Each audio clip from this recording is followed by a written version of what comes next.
Hello there and welcome. It's Bob Proctor back again.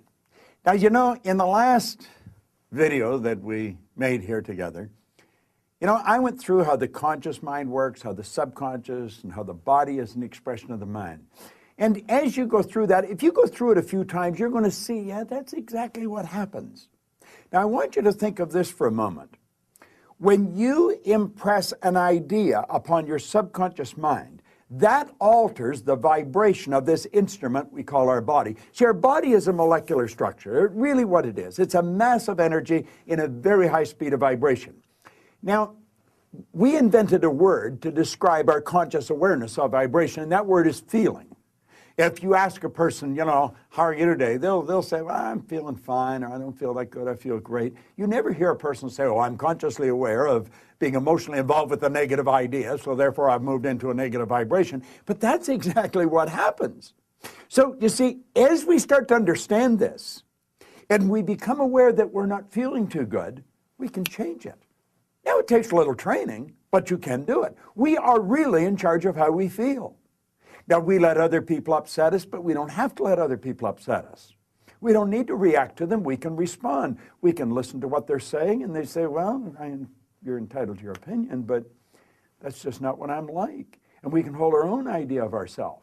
You see, it's important that we grasp how the mind works and that we understand the relationship of the body to the mind and the mind to the body. Now, it's our results that we want to change. Now, our results could be in our physical body. It may want to be, you may want to cast off a few pounds. You may want to put on a couple of pounds. You may want to have a little higher energy. See, all the energy there ever was or ever will be is 100% evenly present in all places at the same time. Everything's energy. You'll hear people say, where does he get all the energy? Where does she get all the... Nobody gets energy. Everybody releases energy. Desire is the triggering mechanism that lets the energy flow. Now, let's go back and have a quick review. Here you've got the little stick person here. There you've got the conscious mind, and remember, you have the sensory factors hooked up to the conscious mind. And then you have the subconscious mind, and then you have the body. Now, the conscious mind has the ability to choose thoughts. Those thoughts turn into pictures. We turn the pictures over to the subconscious mind, and then the subconscious mind expresses the action, all right? Now, what is the problem? Remember, we said the subconscious mind had no ability to reject. We said the subconscious mind cannot differentiate between what's real and what's imagined. How did we arrive on the scene? I'll tell you. When you arrived on the scene, you did not have any conscious faculties developed. The sensory factors weren't even developed. This is how you arrived. That's called the little life. That's the baby. No conscious mind. So there's the subconscious mind. It's wide open. You can put anything in it. You see, your subconscious mind is programmed genetically. That's why we look like our relatives. It's built right into the genes at birth. But then we're programmed environmentally. Carl Mendiger from the Mendiger Foundation in Topeka one time said, environment is more important than heredity. Why do you think you speak the language you speak? You speak that language because you were surrounded by people that speak that language in your little life. And the language just went right into the subconscious mind. If you grew up in a home that was bilingual, you learned both languages.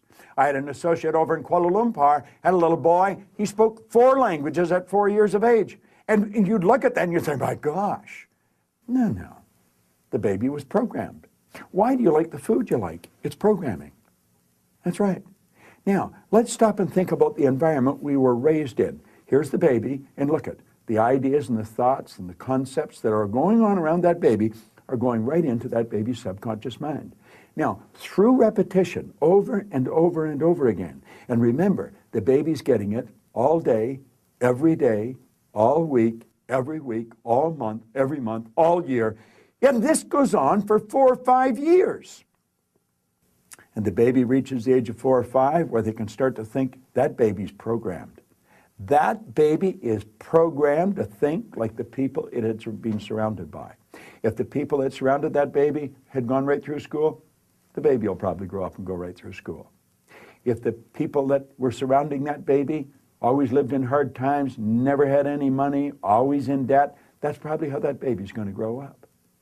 Now, this is bizarre, but this is how it happens. It's how it happens for me. I was raised during a depression. We didn't have any money. There was always talk about no money. You should be satisfied with what you've got. Well, that's not true. You should never be satisfied with what you've got. You should be happy with what you've got. Dissatisfaction is actually a creative state. So here we have now a baby that has been programmed. Now, let's take and think for a moment. What happens when that baby starts to think for itself? Now think of this. The paradigm controls the vibration controls the action which produces the result. Now here we go. Here you got the baby with the paradigm, and the conscious faculties have developed.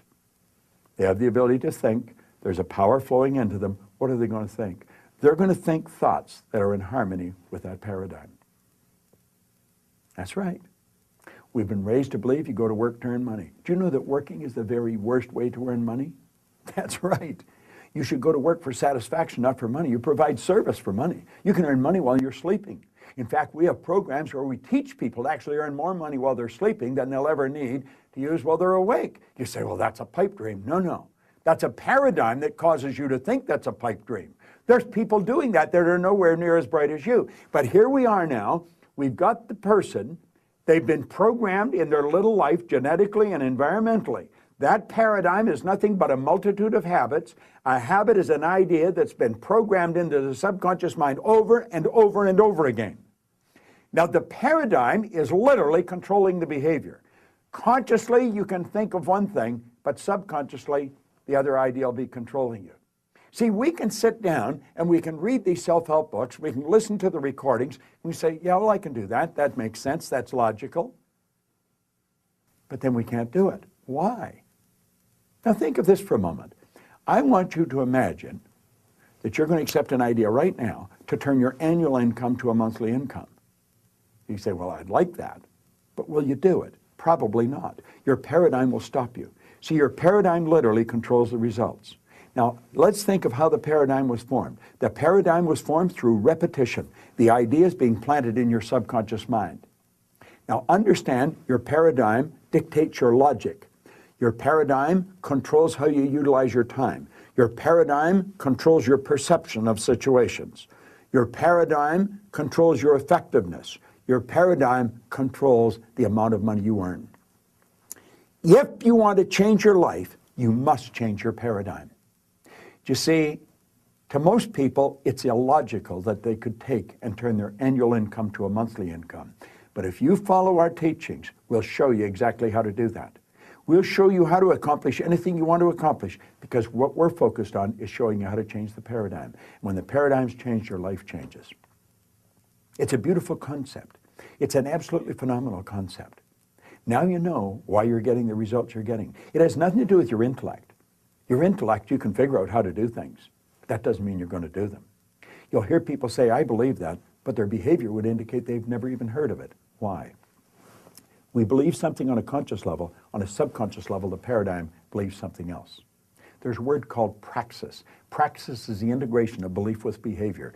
We've got to take the beliefs that we have consciously, that we determine by thinking, and plant them in the place of the old belief. See, I used to believe that I couldn't do anything better than I was doing. I felt fortunate that I was on the fire department.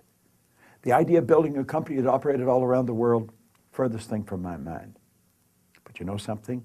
As I changed my paradigm, my whole world changed. That's what we do.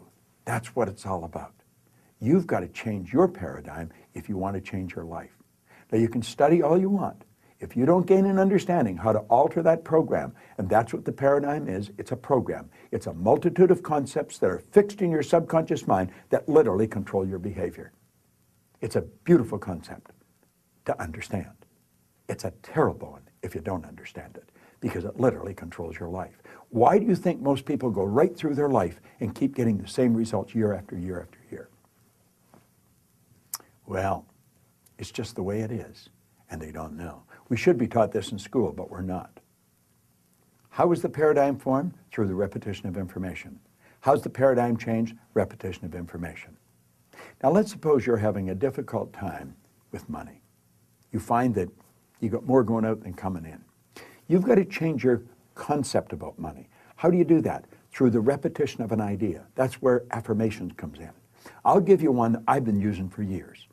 I am so happy and grateful now that money comes to me in increasing quantities through multiple sources on a continuous basis. I am so happy and grateful now that money comes to me in increasing quantities through multiple sources on a continuous basis. You don't just say that once or twice. You've got to repeat that maybe 1,000 times a day, every day for maybe 90 days. And you'll start to change your whole concept about money. Wealthy people all have multiple sources of income. Now, I'm going to tell you what happened to me. I drove around with a battery-operated record player and a long-playing record. And I played it over and over again every day for probably a couple of years. This was so totally illogical. It was behavior. Everybody thought I was losing it. And I'm reading the same book every day, Think and Grow Rich. As a matter of fact, I'm still reading the same book. And it was the repetition of Earl Nightingale's information and the book that changed the paradigm. I didn't know what I was doing. I didn't understand what I was doing, but I did it. Do you know, I had a man come up to me in the Waldorf Hotel in New York, the Waldorf Astoria, at the end of a 3-day program, and he said, "Bob, I really want to thank you for what you've just given to me." He said, "For the first time in my life, I've understood how I accomplished what I did." I said, "What did you do?" He said, "I won the gold medal in the decathlon in the Olympics in Melbourne, Australia in 1957. That's right. Milt Campbell. And he said, "I never understood how I did it." He said, "The next time you run a seminar, I want to bring my boys." And he did. Milt and I became great friends. In fact, Milt has a key to our house. He can come stay there anytime he wants. I live in Toronto. He's in New Jersey. But here was the top athlete in the world, a very best athlete in the world. He didn't understand how he got there. Most people that are very accomplished cannot tell you why they are. That's why they are. They've rewritten the program. They changed the paradigm. They might not have understood how they did it, but they did it. That's what our company is all about. We teach people how to change paradigms. I want to thank you for watching this, but I'm going to ask you to share it with other people. Share it with them. Say, "Come and watch this." Start a rapport. Build a rapport with people, you know. It's a great way to live. And this is great information to understand. Thanks for listening. It's Bob Proctor. I enjoy sharing it with you.